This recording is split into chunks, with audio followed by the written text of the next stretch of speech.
Welcome to our explainer on Lesson 11, titled Les Fêtes, a complete synthesis. Today, we're taking a fascinating trip straight into the heart of French holiday culture.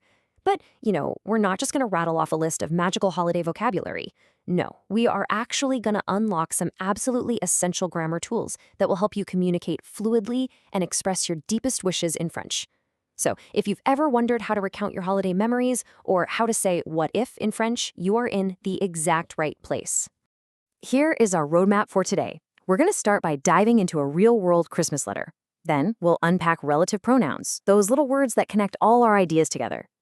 Third, we're tackling how to make a hypothesis and set a condition. From there, we'll zoom out to look at the holiday calendar, and finally, we'll wrap up with a super practical tool for your daily life, how to express choices. Okay, let's jump right in. Section 1. A Christmas letter. Now, to really get a feel for a language, you absolutely have to see it out in the wild, right? Take a look at this letter, dated January 2nd. Our writer, Akanksha, is catching up with her pen pal Jasmine to tell her the whole story about her Christmas holiday in Paris, staying with her friend Denis's parents. Notice how she sets the scene here. She describes this cozy family home out in the countryside, with the snow just falling all week long. It's a rich, vivid story, and honestly, it is the absolute perfect narrative backdrop for us to grab the exact vocabulary we need to talk about this magical time of year. And speaking of vocabulary, we can pull a really fantastic descriptive toolkit right out of Akanksha's letter. Listen to these terms she uses. She talks about le sapin, the Christmas tree they decorated on Christmas Eve. She mentions les guirlandes électriques, the fairy lights stringing up the house. And since it was snowing all week, we obviously get le bonhomme de neige, the snowman. But let's be real. The absolute centerpiece of any French celebration is the meal, the famous réveillon. Akanksha talks about eating la dinde au marron, turkey with chestnuts, along with smoked salmon and a Yule log. This isn't just some random vocab list. It is literally a concentrated dose of French gastronomic and festive culture. Section 2. Relative pronouns. So, having a rich vocabulary is awesome, but knowing how to link those words smoothly, that is what's going to take your French to the next level. Let's look at the left side here.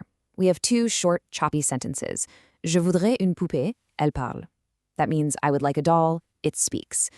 I mean, it's not grammatically wrong, but it sounds a little robotic, right? Now, look at the right side. Boom. The magic happens thanks to a relative pronoun. Je voudrais une poupée qui parle. That little word qui just replaces the subject elle and completely merges those two sentences into one elegant flowing thought. In French, we use qui for the subject, que for the direct object, and ou when we're talking about a place or time. Let's actually read this adorable little excerpt addressed to Santa Claus. Pour Noël, je voudrais une poupée qui parle et qui marche. Une petite poupée que je pourrais mettre dans mon sac. This is just a perfect, real-world example of the theory in practice. The qui is doing the action of talking and walking, while the que introduces the object, the doll that she's going to put in her bag. It's perfectly structured, it's crystal clear, and honestly, this is exactly how native French speakers talk in their daily lives. Section 3. Hypothesis and condition. Now, the holidays are obviously times of huge joy, but they're also those quiet moments when we think about people who are far away. Look at this incredibly touching setup.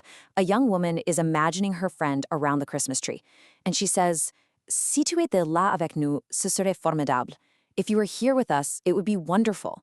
In her previous letter, Akanksha actually said the exact same thing to Jasmine.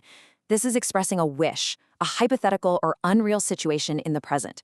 Her friend isn't there, but if she were, well, how do we actually build that grammatically? It's actually like an incredibly logical, almost mathematical formula. Step 1, you start with si, which means if, and follow it up with a verb in the imperfect tense, like si tu étais là, if you were here, or si j'étais riche, if I were rich. Step 2, the result of that what if uses the conditional present tense. Ce serait formidable, meaning it would be wonderful, or je ferais un tour du monde, meaning I would travel the world. So the absolute cheat code to lock into your brain is this. Si plus imparfait gives you the conditional. Once you've got that pattern down, you can express absolutely any dream or imaginary scenario in French. Section 4. The holiday calendar. Let's zoom out a bit to understand how the year actually flows in France and how it compares internationally. This table breaks down a huge cultural distinction in French life, the difference between fêtes légales, the official public holidays, and congés scolaires, the school vacations. On the left, we've got the specific legal holidays, December 25th for Christmas, May 1st for Labor Day, July 14th for Bastille Day. But look at the right side. The summer vacation, les vacances d'été, lasts an unbelievable 9 to 10 weeks. Can you imagine? That is not just a quick break. That is a massive institution that heavily structures the lives of millions of French families every single year. And let's see what these national holidays look like in reality.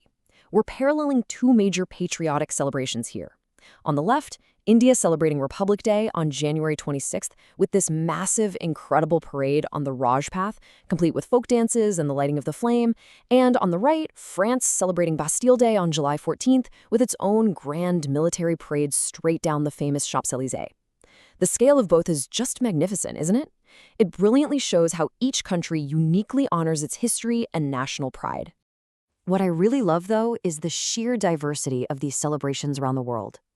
Check out this beautiful mosaic of greeting cards. We've got Bonne Année for the New Year, Joyeux Noël featuring Santa Claus, but then we also see Happy Diwali with those gorgeous glowing lamps, Heureux Eid el-Fitr, Happy Gurpurab, and of course the bold tricolor flag for Bastille Day. It's a great reminder that the holiday vocabulary we're learning right now acts as a gateway. It allows us to share and understand global traditions that go way beyond just the French-speaking world.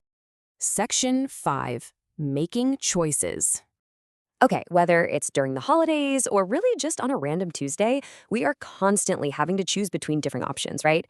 For this, you absolutely must know this expression, au lieu de. It literally translates exactly to instead of. It's the ultimate tool for expressing a preference, altering a plan, or maybe correcting an order. It's just a tiny 3-word expression, but using it makes you sound so incredibly authentic and fluent. Let's look at this classic cafe scenario to see how this works in practice. A customer starts by placing an order. 4 cafés, s'il vous plaît. 4 coffees, please. But wait, he suddenly changes his mind. He says, un instant, au lieu de 4 cafés, donnez-moi une tasse de thé et 3 cafés. Wait a minute. Instead of 4 coffees, give me a cup of tea and 3 coffees.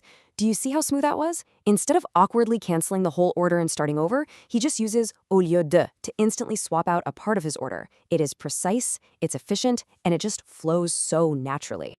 To wrap up our explainer today, I want to leave you with a thought that brings absolutely everything together. We're going to use our conditional tense from earlier and our brand new expression for making a choice. Ready? Si on vous donne le choix, visiteriez-vous Paris au lieu de Grenoble? If you were given the choice, would you visit Paris instead of Grenoble? Think about your own daily choices. Would you listen to rock instead of classical music? Would you read a comic book instead of a newspaper? Start using these exact structures to voice your own preferences. Thank you so much for joining me on this deep dive into Lesson 11. Keep practicing that French, and I will see you next time.